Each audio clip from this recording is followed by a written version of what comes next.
Nous allons travailler sur la résolution d'inéquations. Avant de commencer, je vous invite d'abord à regarder la vidéo que je vous mets à l'écran. C'est une vidéo dans laquelle on a précisé ce que voulait dire être solution d'une inéquation. Et maintenant, on va voir quelles sont les techniques justement pour résoudre ces inéquations.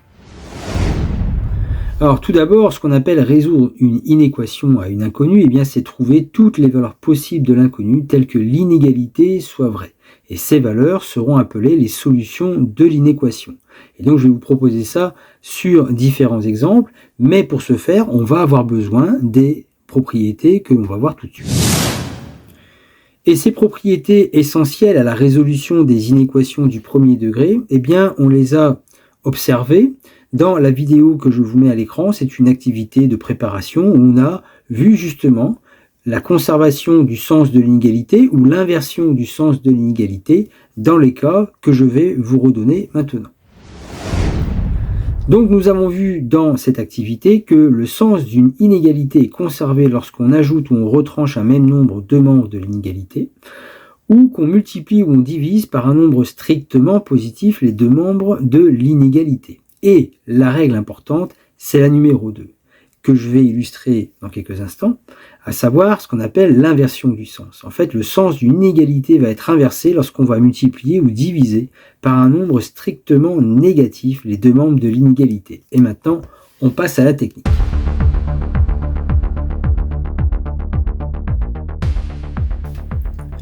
Et donc nous passons à la méthode de résolution où l'idée va être de tenter d'isoler l'inconnu dans un seul membre de l'inéquation. Ce qu'on appelle un membre de l'inéquation, c'est d'un côté ou de l'autre du symbole, que ce soit plus petit ou plus grand.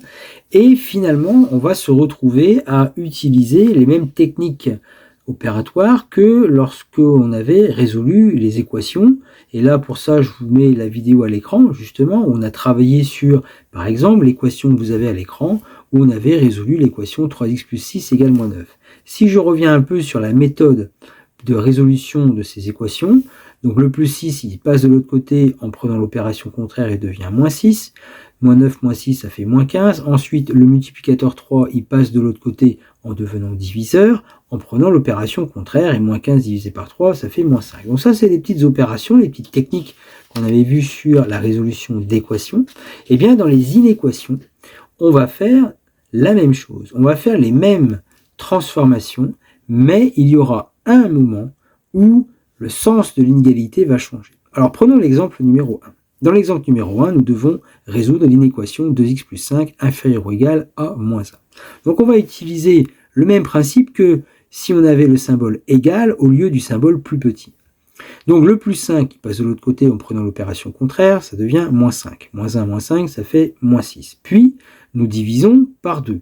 Moins 6 divisé par 2, ça fait moins 3. On arrive au fait que pour qu'un nombre soit solution de cette inéquation, eh bien, il faut que le nombre soit inférieur ou égal à moins 3. On représente ces nombres sur un axe et on obtient l'intervalle moins l'infini moins 3 avec un crochet fermé puisque nous avons le symbole égal.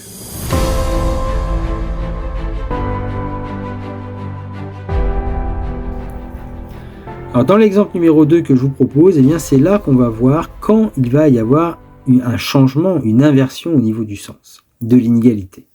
On va résoudre l'inéquation 3x moins 4,5 plus grand que 5x plus 7 en adoptant donc les mêmes techniques que pour les équations comme je vous en ai parlé.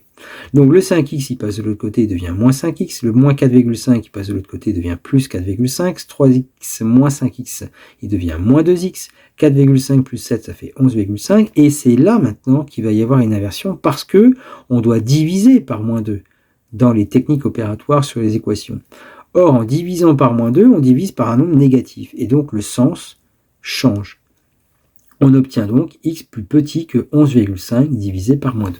Ce qui nous donne x plus petit que moins 5,75. On représente ces nombres sur un axe, donc les nombres solutions doivent être plus petits que moins 5,75, ce qui nous donne en fait l'intervalle moins l'infini moins 5,75 avec un crochet ouvert puisqu'il n'y a pas le symbole égal sur notre sens de l'inégalité ici.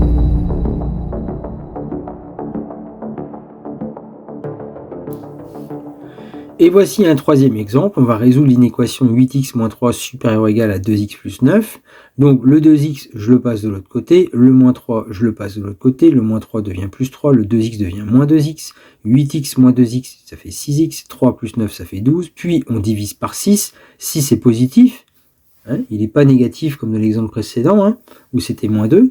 Donc on divise par un nombre positif. Autrement dit, le sens est conservé. Donc 12 divisé par 6, ça fait 2. Ça veut dire que les nombres de solutions sont supérieurs ou égaux à 2. Ça nous donne sur un axe, eh bien, les nombres supérieurs ou égaux à 2 sont ici représentés en rouge. Et ça nous donne l'ensemble de solutions, intervalle 2 plus l'infini, avec un crochet fermé puisque nous avons un égal sur l'inégalité.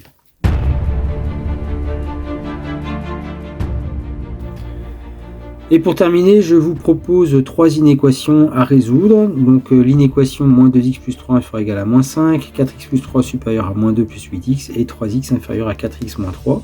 Donc vous pouvez faire pause sur la vidéo, vous essayez de les faire et vous avez la correction juste après. Donc pour la première inéquation, le plus 3, je l'ai passé de l'autre côté avec l'opération contraire, il devient moins 3, ça fait moins 2x inférieur ou égal à moins 8. Puis division par moins 2, négatif, donc le sens y change, x supérieur ou égal à moins 8 divisé par moins 2, ce qui fait 4. En somme solution, l'intervalle 4 plus l'infini, crochet fermé sur le 4, puisqu'on a le symbole égal. Ensuite, ici, 4x plus 3 supérieur à moins 2 plus 8x. Donc le plus 8x, opération contraire, devient moins 8x de l'autre côté. Le plus 3, opération contraire de l'autre côté, devient moins 3. 4x moins 8x, ça fait moins 4x. Moins 2 moins 3, ça fait moins 5. On divise par moins 4. Donc comme on divise par un nombre négatif, le sens de l'inégalité change. X est donc plus petit que moins 5 sur moins 4, c'est-à-dire x est plus petit que 5 quarts. Avec des signes, moins par moins, ça fait plus. On obtient l'ensemble de solution, moins l'infini, 5 quarts. Ensuite, pour la dernière, 3x plus petit que 4x moins 3.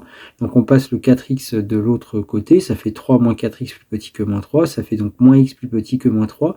Et là, alors, soit on divise par moins 1, puisqu'en fait, devant le x, c'est moins 1. Soit vous pouvez multiplier par moins 1.